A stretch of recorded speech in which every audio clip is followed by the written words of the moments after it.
All it takes is 5 words to make any dog go ballistic. Want to go for a walk? Before you even finish the question, your pup is practically out the door, tail wagging like mad and nose primed for all the sniffing it can handle.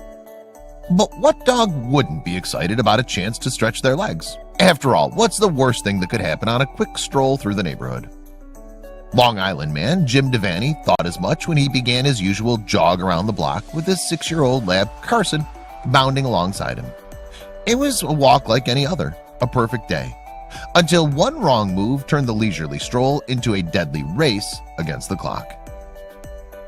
Jim never expected the day would unfold like it did, as he and his pup crossed from their waiting river home to the green space alongside the Great Rock Golf Course 18th fairway. It was a cold December day, though Carson was more than ready for some much-needed exercise. Having just celebrated his 6th birthday, the young lab had been munching on all the celebratory cold cuts he could handle. With his belly full, it was time for Carson to stretch his legs on his usual walking route. But as the pair approached the edge of the golf course's pond, Jim felt Carson fall out of stride with him. Believing the curious pup was simply sniffing around, Jim thought nothing of it, until splash. Carson slipped down the leaf-covered ridge, sliding headfirst into the water. Jim looked on, expecting his water-loving dog to turn the pond into his own personal swimming pool. And then his heart sank. Instead of swimming, the frightened dog began backing out of the water and straight toward an 18-inch runoff tube. Jim called after Carson, desperate to get his attention, but it was too late. Carson had squeezed himself inside the drain pipe. "I kind of panicked at first," Jim told the Riverhead News Review. "I ran down and jumped into the water to see if I could get him. By that point, he was already in the pipe and backing up even farther." Jim raced home to get his 16-year-old son Jimmy, who brought 2 friends along with him to help rescue Carson. Yet to the group's horror, they returned to find that the terrified dog had backed himself another 20 to 30 feet inside the pipe. At this point, Jim could barely see or even hear Carson. Jimmy offered to crawl in after the dog to pull him out, but Jim, unwilling to risk his son's safety, told him to make a call instead. That call was answered by Fire Chief Anthony Batalvo, though he and his firefighters were busy escorting Santa through the community for their annual Stuff a Bus food drive. But sleigh riding with St. Nick would have to wait. Carson needed their help. More than a dozen firefighters and EMS personnel arrived on the scene, bringing heavy rescue trucks, fire engines, and other support vehicles with them. The rescue promised to be an intensive one. Time, unfortunately, wasn't on their side. Carson was still wet from his fall in the pond, and with each passing minute, the air temperature was dropping closer and closer to freezing. If they didn't get the poor pooch out of the pipe fast, hypothermia was a very real possibility. "We determined that it was going to be a pretty intense kind of situation to try to get the dog out," explained First Assistant Chief Brandon Heller. The dog was basically 4 feet underground in a drainage pipe that started 50 feet from the entrance. With the clock ticking, the first responders sank a vertical vent pipe into the ground in an attempt to pinpoint Carson's location. They strained their ears for the sound of the desperate dog, though it wasn't until an EMS dropped some treats down the pipe that they finally got something. "We could hear him crying and whimpering," Jim recalled. "He just couldn't move forward as much as we called him. We knew he was okay, he was just stuck in there." The rescuers began digging, quickly reaching the drain pipe below and preparing a saw to slice off the top section. However, a collective fear gave the first responders pause. What if the sound of the saw scared Carson further into the pipe? Seeing no other option, the workers cut the pipe open, dirt and debris cascading down into the murky darkness below. They peered inside, seeing nothing in the pitch black, until a tiny head emerged to greet them. Jim ran to the hole, and with Jimmy's help, they finally managed to free Carson and coax the shivering pup from his place underground.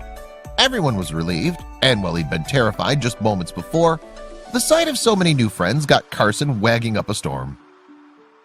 "He's a lab full of energy and just always happy to see people," Jim laughed. When he got out of the pipe and he was surrounded by 30 or so people, he was just super excited. Though a little shaken by the experience, Carson was back to his rambunctious ways the very next day, something Jim was thankful to see.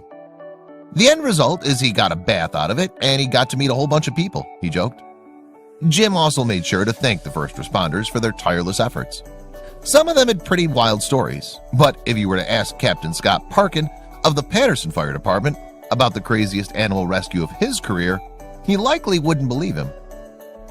Over the years, Parkin had pulled his fair share of cats out of trees, and saved dogs from sticky situations was practically his job. But one morning he received a call about a far more complicated pet rescue. Something was wrong at the Great Falls in Paterson, New Jersey. Visitors spotted movement in some bushes growing out of a nearby ledge. What could it possibly be? A closer look revealed a dog stranded at the foot of the waterfall.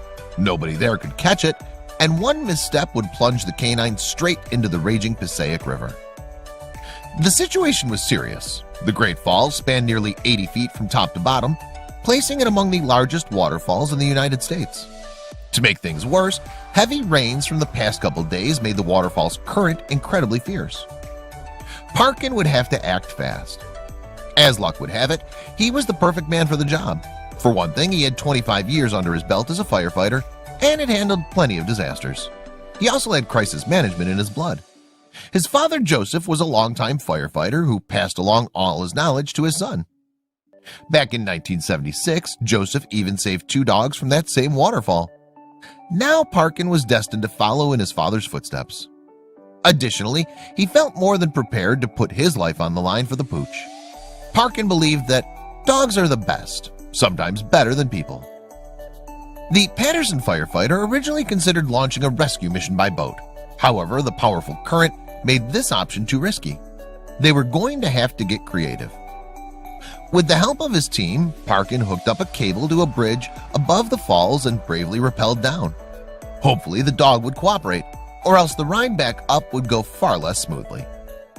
When Parkin finally reached the ledge, he breathed a sigh of relief. The pit bull in peril was not hostile or seriously injured. Parkin was a dog owner himself, so he knew how to earn the dog's trust despite the tense situation.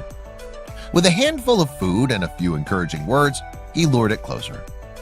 Keeping his cool, Parkin led the pit bull into a bag connected to the cable. It wouldn't provide the most comfortable ride for the pup, but at least it wouldn't be able to look down. As a crowd of concerned onlookers gathered around the waterfall, the fire captain gave the signal that he was ready for his team to hoist him up. The firefighters expertly pulled Parkin and his new friend up the face of the Great Falls. At last, he planted his feet back on solid ground. Mission success. Animal control officers on the scene confirmed that the pooch was okay and congratulated Parkin. They said that without his heroics, the critter would have likely drowned. A class act all the way, Parkin gave full credit to his team. He explained, "I trust these guys with my life. I'd go off any structure at any height with the trust I have in these guys and the work they do." The dog's collar had no tag attached, so Mayor Andre Sayeg named it Patterson. With open arms, the fire department adopted the animal, named after the town. How did Parkin celebrate a job well done? He went off to call his 94-year-old father, who was undoubtedly quite proud of him. For the Parkin clan, animal rescues simply run in the family.